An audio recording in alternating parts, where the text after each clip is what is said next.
This episode of the Smart Aviator podcast is brought to you by Avenco Insurance Company. Real people, real answers. Call 800-822-9123 for a quote.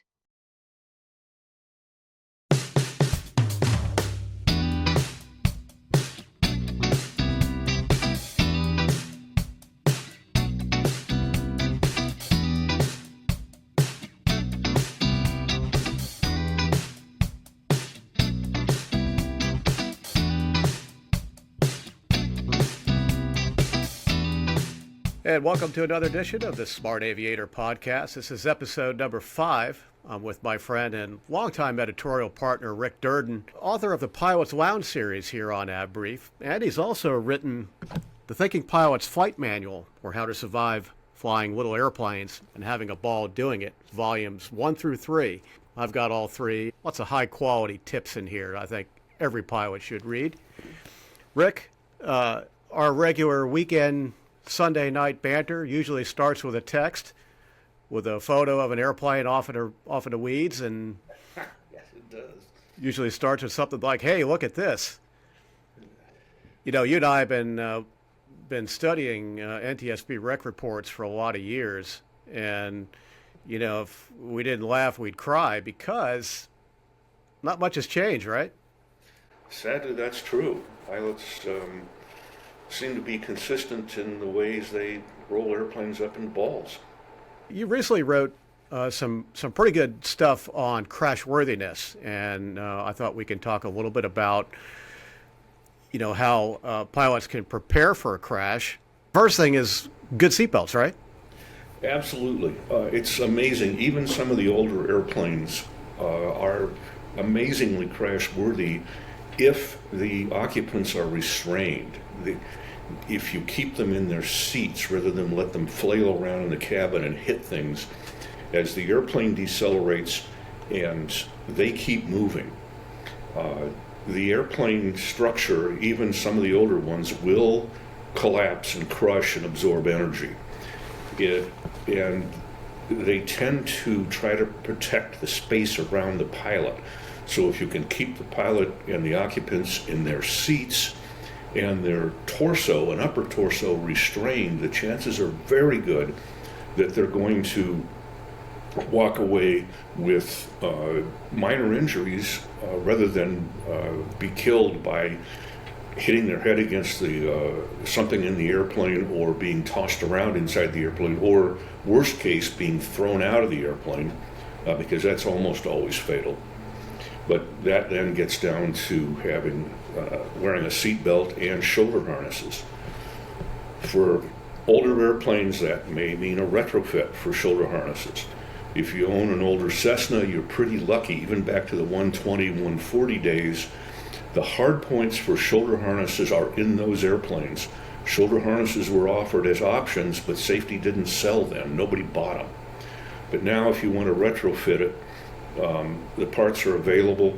There are even better shoulder harnesses, the double over the shoulder harnesses that can be tied in there, and the retrofits aren't hideously expensive.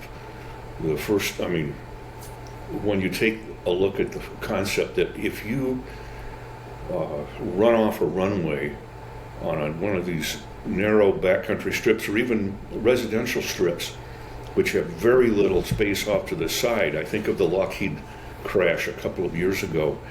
They didn't even have a wingspan length available off the side of the runway, and when they swerved a little bit, they were straight into a tree. Fortunately, they had good restraints in it. The crew survived. But let's say you hit that tree going only at 20 miles an hour and you stop within 1 foot of travel. That's on the order of 18 Gs. The human body can stand that if it's restrained. If it's not, the chances are very, very good that you're going to go into your head's going into the panel. You're going to have a serious head injury, or your torso goes into the panel, and the aortic arch of your heart keeps moving while the heart stops moving. It tears off, and then you bleed out.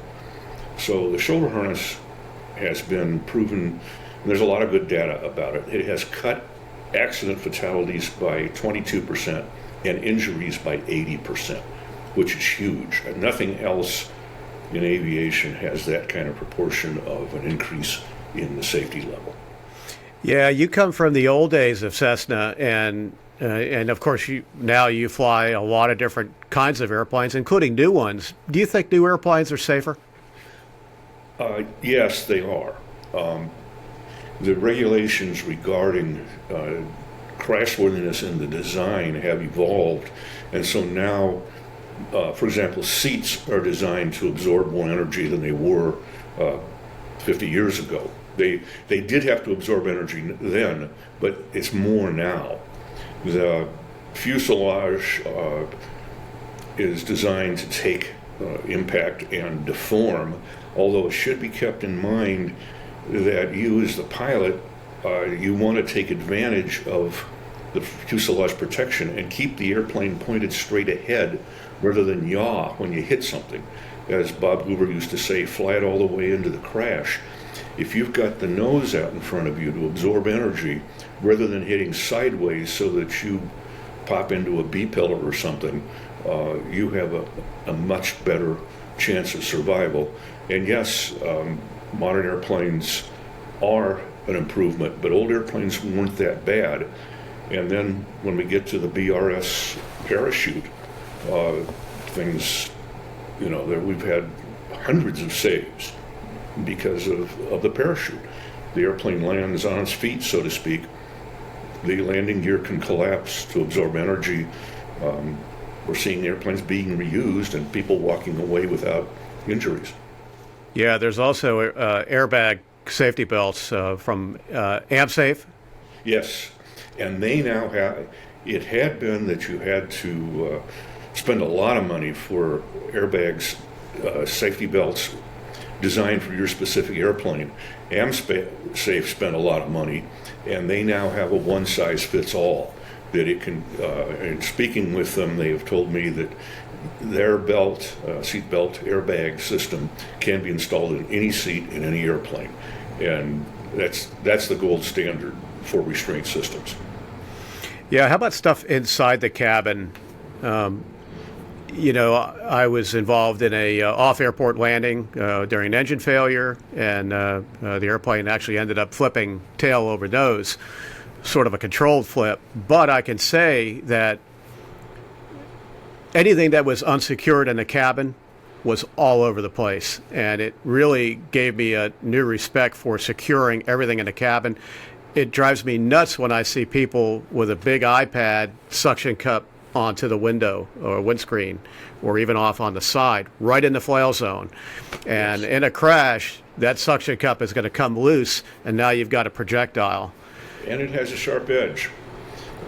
I first ran into this when I was involved in the United DC-10 crash in Sioux City, and we who were looking at it couldn't figure out why some people were killed and the person sitting next to them was uninjured. And finally became aware that the overhead baggage compartments came open, and they were hit by flying suitcases and killed. There was a comment on my Pilot's Lounge piece on AvBrief where a backcountry pilot says that you prepare for the backcountry by preparing for crashing. You strap in all the occupants and you put a restraint over all the cargo so it's not going anywhere. And then you fly as if everything's unsecured. So you do your best not to shake anything around. But you're right, we tend to have bad habits of leaving stuff laying around on the flight deck, or we just throw suitcases in the back somewhere without restraining them. And those are sadly lethal weapons in an accident. Yeah. Well, let's talk about some of the crashes that we see time and again, and we can talk about a couple different model types. Let's start with tail draggers. Well, in a tailwheel airplane, what we see most common is the runway loss of control. It's usually on landing, but sometimes on takeoff. I just watched one in a 185 where the guy jammed the throttle in on takeoff, pushed the tail up, and the airplane promptly turned left and ran off the runway. Fortunately, he had room to stop before he hit anything expensive. But in a tailwheel, you are more at risk for losing control of the airplane.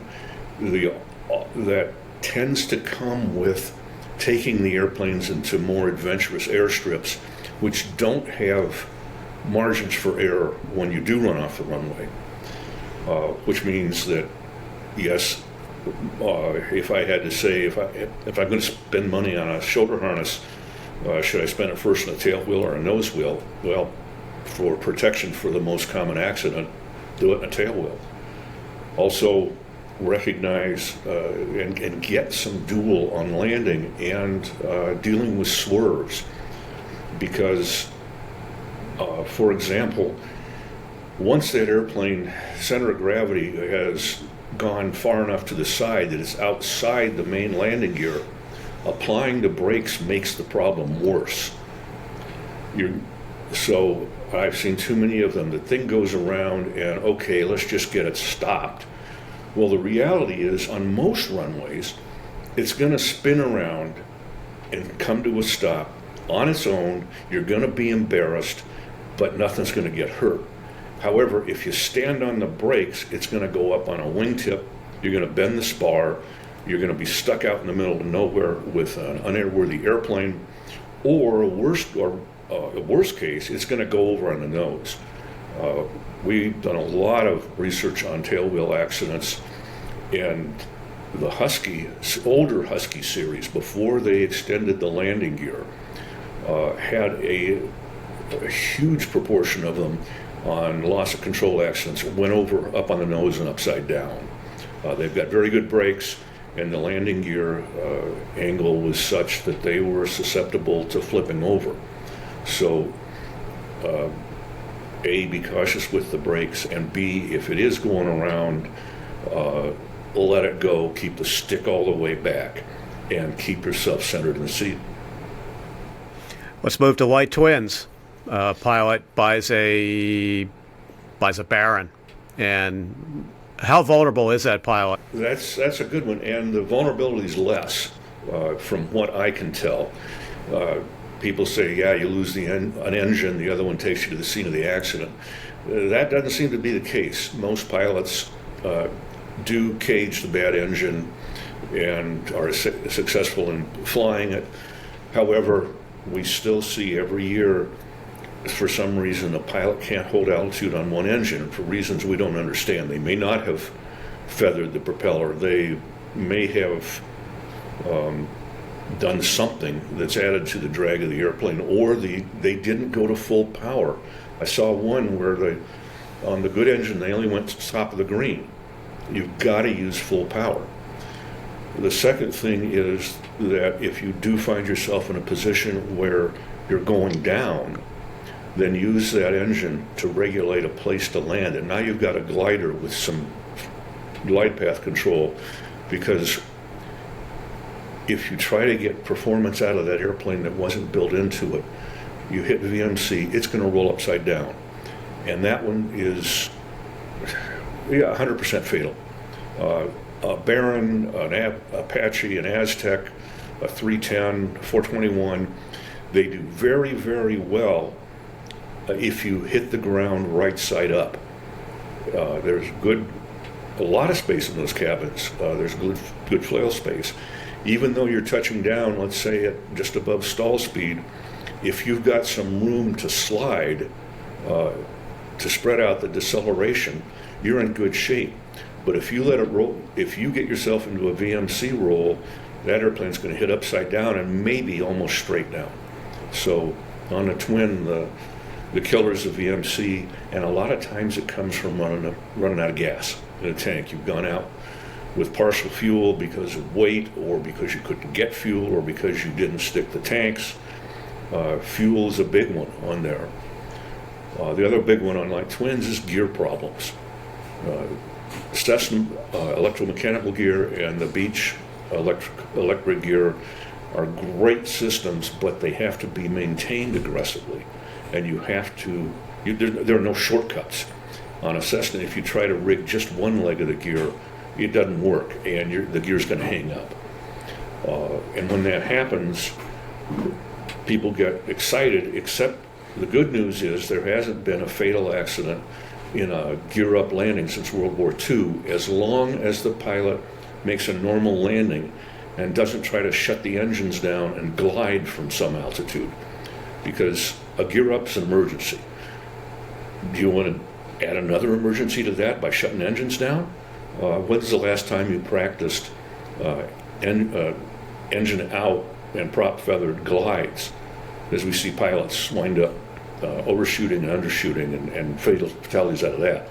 If you just landed on the runway and on pavement, because that'll let the airplane slide, whereas grass may make a divot and slow the airplane quickly.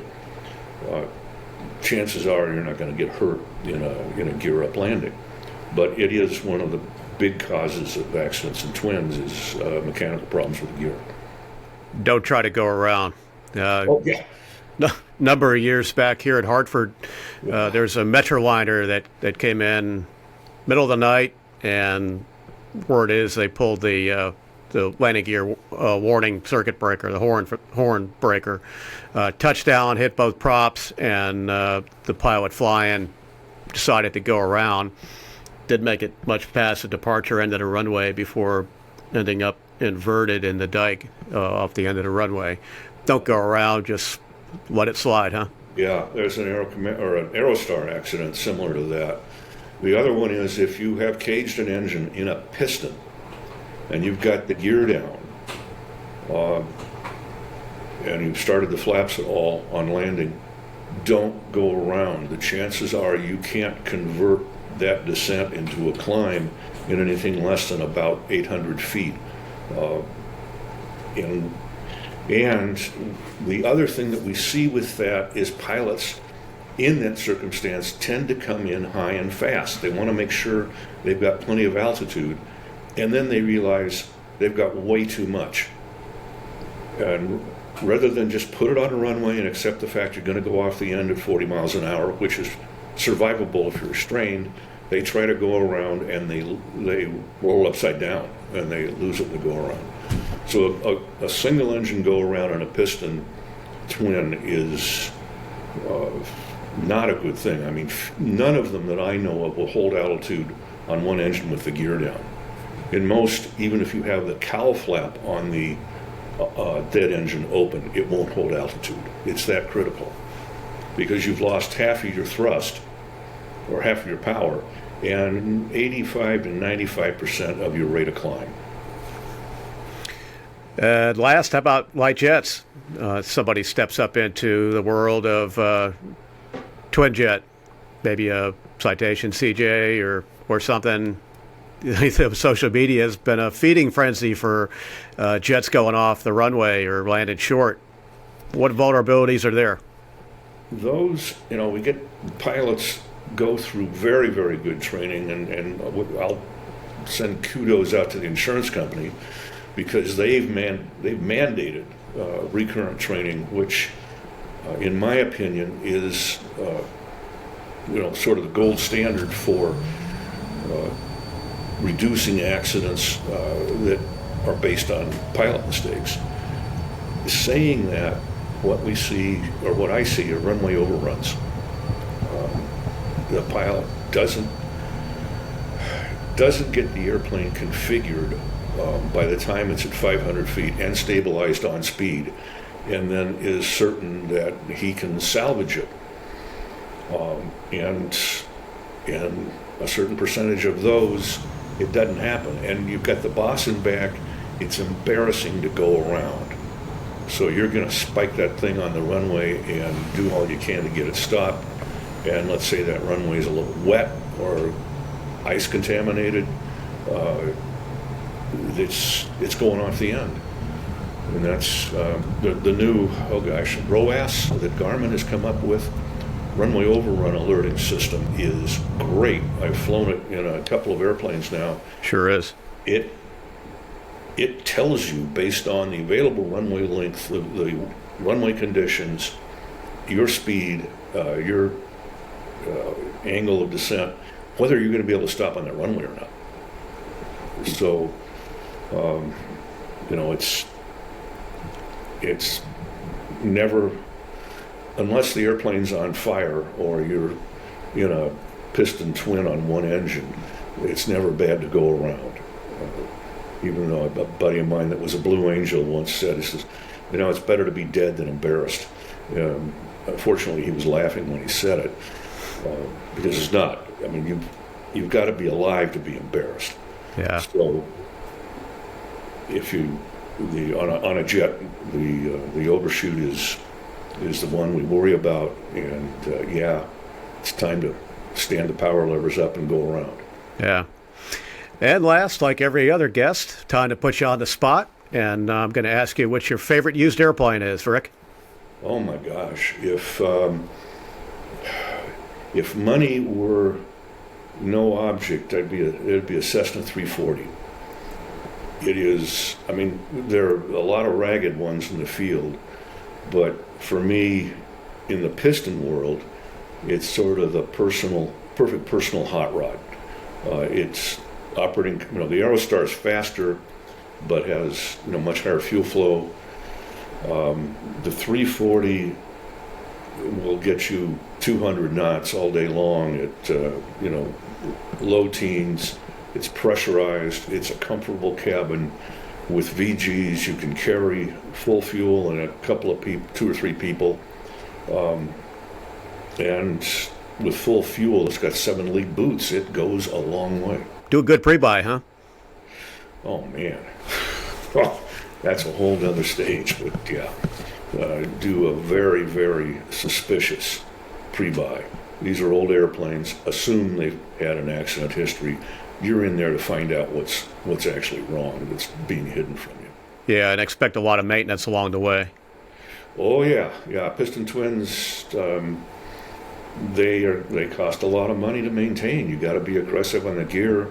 There are a lot of systems. The pressurization systems were cutting edge at the time, but there's a lot of moving parts. There's a lot of heat, and there's a lot of vibration. So be ready to open up a big checkbook. Okay, well, we're planning a full report on crashworthiness and airplane safety in an upcoming issue here at the Smart Aviator magazine. Big thanks to Rick Durden. Always learn something when you talk to Rick, and we appreciate you coming on. And thanks for watching episode number 5 here at the Smart Aviator podcast. I'm Larry Anglisano. Thanks for watching. Thanks, Larry. It's been a pleasure.